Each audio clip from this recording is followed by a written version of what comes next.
Halo teman-teman, perkenalkan nama saya Triuniarti, mahasiswa semester 6 dari Universitas Kristen Duta Wacana.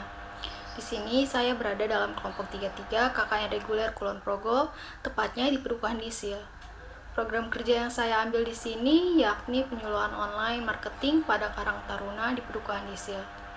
Sebelum saya masuk ke pembahasan materi yang akan saya berikan, saya akan menyampaikan alasan saya memilih program kerja ini. Nah, jadi sedikit cerita, kemarin saya bersama keempat anggota kelompok KKN saya pergi untuk mengunjungi salah satu dari pengrajin serat alam di sana. Bisa dibilang kerajinan yang mereka buat di sana sangat menarik. Akan tetapi dalam proses pemasarannya masih menggunakan cara yang sangat tradisional, di mana sistem penjualan mereka masih dalam bentuk kerjasama dengan PT, yaitu semacam pesan order atau biasa disebut dengan PO. Mereka belum memasarkan produk yang mereka buat ke dalam platform yang tersedia, seperti Instagram, Shopee, Tokopedia, dan lain sebagainya yang tersedia seperti sekarang ini. Dan menurut saya akan lebih efektif dan menguntungkan jika mereka mampu mengembangkan usaha yang mereka buat tersebut ke dalam platform yang tersedia. Dan kenapa sasaran saya adalah teman-teman dari Pedukuhan Disil? Karena melihat dari aktivitas dan situasi orang tua di sana, mereka bekerja sebagai buruh. Dan menurut saya, mereka tidak memiliki waktu yang cukup dalam mempelajari ilmu marketing yang akan saya berikan.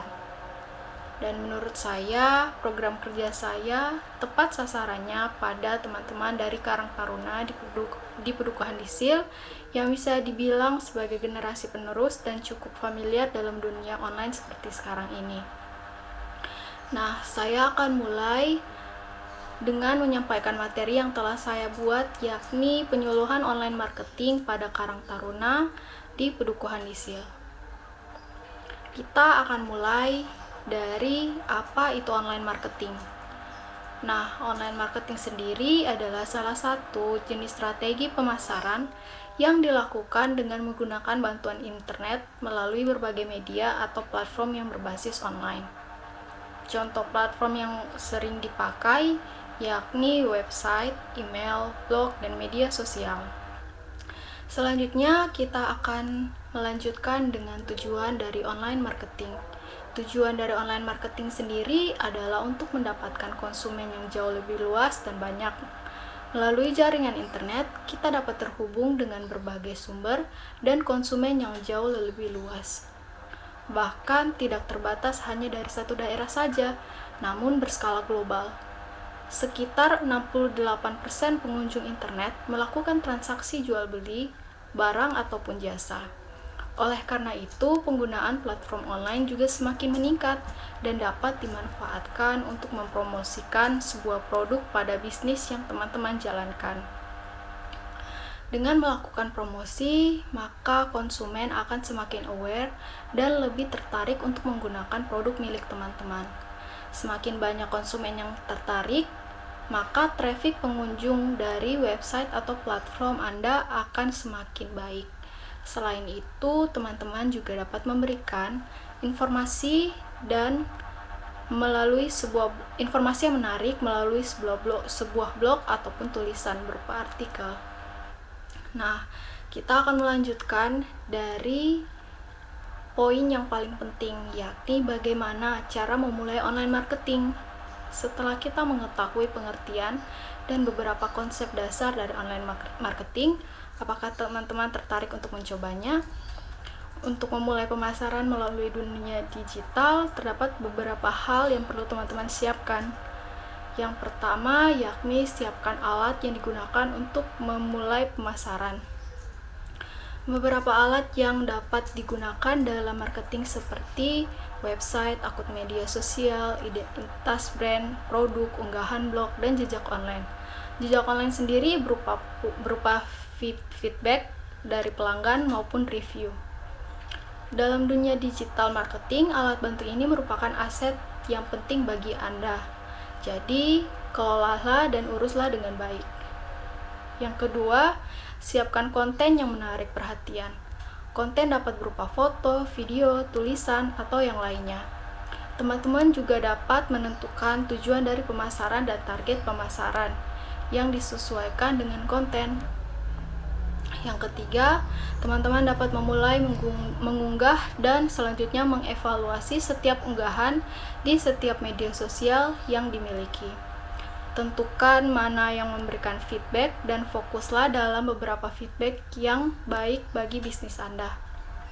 Langkah selanjutnya yang dapat dilakukan oleh teman-teman adalah masuk dan bergabunglah ke dalam forum marketplace publik. Usahakan profil bisnis teman-teman itu bagus karena itu akan berpengaruh terhadap citra brand teman-teman. Yang keempat, ada konten marketing, di mana itu bertujuan untuk merencanakan, membuat, serta membagikan konten tentang perusahaan teman-teman. Hal tersebut untuk menarik pembaca mengetahui bisnis dan motivasi mereka untuk menjadi pembeli. Konten ini dapat dibuat dalam bentuk unggahan blog, media sosial, artikel, e-book, ideografi, serta brosur online. Yang kelima, ada otomatisasi pemasaran. Otomatisasi pemasaran sendiri merupakan teknik otomatisasi tugas-tugas secara berulang. Tugas-tugas seperti alur pekerjaan, susunan unggahan konten, serta laporan kampanye.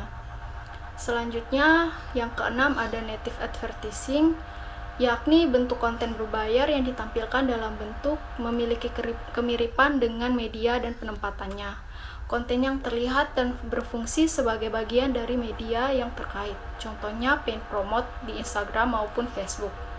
Yang ketujuh atau selanjutnya itu ada affiliate marketing, di mana ini adalah ketika teman-teman bermitra dengan layanan atau situs orang lain untuk membuat komisi dengan merujuk pembaca atau pengunjung ke bisnis Anda. Contohnya hosting video ads dengan YouTube. Yang terakhir adalah social marketing. Anda dapat mempromosikan brand dan konten di media sosial seperti Facebook, WhatsApp, Twitter, Tokopedia, Shopee, dan lain sebagainya. Media sosial merupakan sarana untuk membesarkan brand. Akan tetapi pada awalnya fokus saja dulu terhadap satu media sosial untuk mempersingkat waktu, biaya, tenaga, manusia, dan ilmu. Lalu tentukan kepribadian yang Anda gunakan dalam media sosial, seperti formal ataupun semi-formal. Oke, selanjutnya kita sudah cukup memahami materi di atas. Selanjutnya kita akan melanjutkan dengan tutorial membuat toko atau usaha milik teman-teman pada platform Shopee dan Instagram. Berikut adalah panduan dari toko Shopee. Buka aplikasi Shopee yang telah terinstall, klik daftar, kemudian lanjutkan dengan Google. Pastikan teman-teman telah memiliki alamat email, kemudian login. Kita akan masuk ke dalam akun Shopee, buat username sesuai dengan toko yang akan kalian buat. Kemudian pilih profile.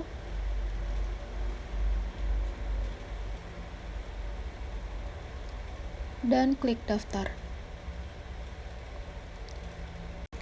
Untuk menyambungkan Shopee dengan Instagram, klik pengaturan. Kemudian pilih akun media sosial dan kita akan memilih Instagram. Hubungkan Instagram. Pastikan Anda telah terhubung dengan Instagram yang telah kalian buat sebelumnya. Masukkan username dari Instagram yang kita miliki atau toko yang kita buat. Kemudian masukkan juga kata sandinya.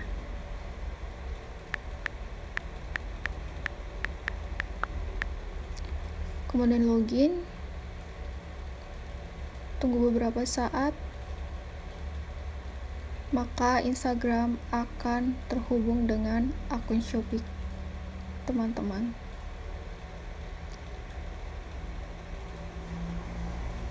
Selanjutnya kita dapat mengedit bio, jenis kelamin, tanggal lahir, telepon, dan lain-lain. Sekian dan terima kasih. Buka aplikasi Instagram dan klik buat akun dengan email ataupun nomor telepon. Kemudian masukkan nomor telepon milik teman-teman dan kemudian mengisi nama serta kata sandi atau password Instagram. Kemudian Anda dapat memverifikasi nama dari Instagram teman-teman Selanjutnya, membuat sinkronisasi tanpa menyinkronkan kontak, terus lanjutkan dan profil Anda jadi. Setelah itu teman-teman dapat mengedit profil Instagram milik teman-teman pada edit profile. Kita akan melanjutkan dengan pembuatan Instagram Ads. Buka aplikasi Instagram dan pastikan akun teman-teman tidak terkunci, kemudian klik promosi, lalu pilih promosikan postingan populer, kemudian teman-teman dapat centang pada lebih banyak kunjungan profile, terus klik lanjutkan pada pojok kanan atas. Buat milik Anda sendiri, di sini teman-teman dapat memberi nama apa saja untuk melihat rate nantinya pada postingan teman-teman yang telah dibuat. Kemudian pilih wilayahnya, dapat diatur sesuai dengan keinginan teman-teman, mau ditargetkan seberapa jauh. Di sini saya pilih 5 km. Kemudian klik jenis kelamin. Di sini saya pilih dari 18 sampai 45 dan jenis kelaminnya laki-laki dan perempuan. Klik selesai, kemudian pilih minat. Di sini saya memilih orang-orang yang minat kacamata maupun optika. Centang pada kedua yang telah kita pilih, kemudian selesai, dan selanjutnya kita akan memilih anggaran yang kita dapat per hari. Di sini saya menaruh 30.000 dan durasinya 6 hari. Jadi total yang harus kita bayarkan kepada pihak Instagram yaitu 180.000 selama 6 hari. Kemudian kita dapat melihat contoh dari promosi yang telah kita buat di Belanda maupun jelajah. Nah, di sini kita akan melihat promosi yang kita buat itu akan muncul pada Instastory atau cerita teman-teman. Berikut adalah contohnya seperti ini, dan kemudian kita akan melanjutkan pada proses dari pembayaran iklan kita yang telah kita buat. Kita kembali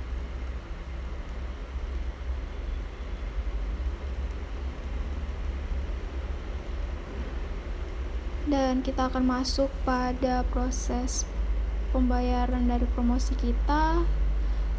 Berikut adalah rinciannya, dan pembayaran bisa dilakukan lewat transfer bank maupun pengisian saldo ke akun Instagram kita.